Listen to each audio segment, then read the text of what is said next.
अस्सलाम वालेकुम क्लास। कल मैंने आपको introduction to physics,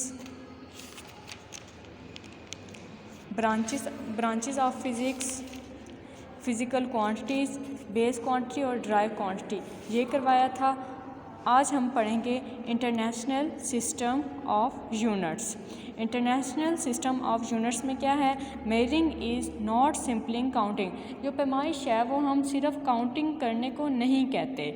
for example, मिसाल के तौर पर, इफ़ वी नीड मिल्क और शुगर, अगर हमें मिल्क और शुगर चाहिए, we must also understand how much quantity of milk और sugar we are talking about.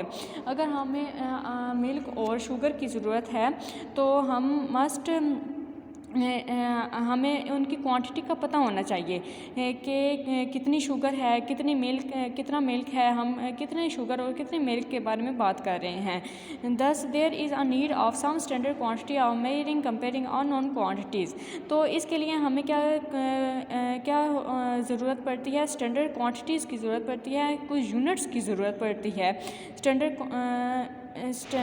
Once a standard is set for a quantity, एक अगर स्टैंडर्ड हम सेट कर लेते हैं किसी भी क्वांटिटी को मेजर करने के लिए, then it can be expressed in terms of that standard quantity. तो वो जो स्टैंडर्ड क्वांटिटी एक्सप्रेस करने के लिए जो भी टर्म यूज़ होती है उस स्टैंडर्ड क्वांटिटी को हम क्या कहते हैं? यूनिट कहते हैं। This standard quantity is called unit. किसी भी स्टैंडर्ड सेट की क्वांटिटी को मेजर करने के लिए जो टर्म यूज़ होती है उसको क्या कहते हैं? यूनिट कहते हैं।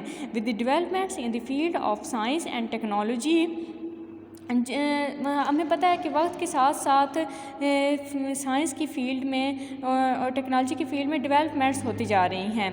The need for a commonly acceptable system of units was seriously felt all over the world, particular to exchange scientific and technical information. तो इसके जैसे जैसे टेक्नोलॉजी में डेवलपमेंट्स होती हैं वैसे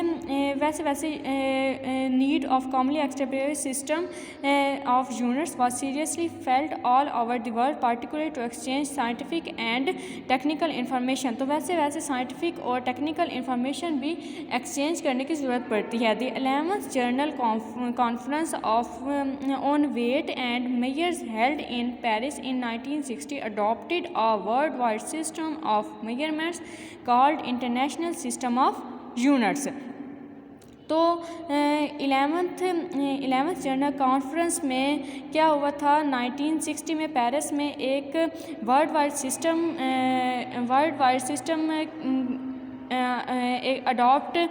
अडॉप्ट किया गया था उस मेजरमेंट के लिए। किसके लिए? मेजरमेंट के लिए एक सिस्टम अडॉप्ट किया गया था 1960 में पेरिस में। तो उस सिस्टम को हम नाम देते हैं इंटरनेशनल सिस्टम ऑफ यूनिट्स का। उस सिस्टम को इंटरनेशनल सिस्टम ऑफ यूनिट्स का नाम दिया गया था। International system of units is commonly referred as SI। अब जो इंटरनेशनल सिस्टम ऑफ यूनिट्स है उसको डिनोट यानी कि रिप्रेजेंट करने के लिए क्या यूज़ किया जाता है? SI यूज़ किया जाता है। System of unit is commonly referred as SI, international system unit. SI से डिनोट किया जाता है। अच्छा, बेस यूनिट्स क्या होता है? बेस यूनिट्स में the unit that describe base quantities are called base units. Base quantities क्या थी? मैंने आपको कल भी बताया था। बेस क्वांटिटीज़ वो होती हैं जिसको अपने आप को एक्सप्रेस करने के लिए किसी दूसरी क्वांटिटीज़ की ज़रूरत ना पड़े, उनको हम क्या कहते हैं?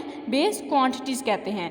बेस ड्राइव क्वांटिटीज़ क्या होती हैं? जिसको बेस क्वांटिटी अपने आप को एक्सप्रेस करने के लिए बेस क्वांटिटीज़ की ज़रूरत पड़ती है, उनको हम कहते हैं ड्राइव क्वांटिटीज़। तो बेस यूनिट्स क्या होते हैं? बेस यूनिट्स होते हैं the unit that describe base quantities are called base units. Base units होते हैं that describe base quantities. Base quantities को जो डिस्क्राइब करते हैं उनको हम कहते हैं base units. Each base quantity has its SI unit. अब जितने भी बेस क्वांटिटीज़ हैं, बेस क्वांटिटीज़ कितनी हैं? 7 है बेस क्वांटिटीज़। मैंने आपको कल भी बताया था 7 बेस क्वांटिटीज़ हैं, 7 फिजिकल क्वांटिटीज़। ये length, mass, time, electric current, temperature, intensity of light and amount of substance, ये वाली। तो ये जो ईच बेस क्वांटिटी है, ये जो 7 ईच बेस क्वांटिटीज़ हैं, इनके अपने एक SI यूनिट्स हैं, SI यूनिट्स हैं अपने।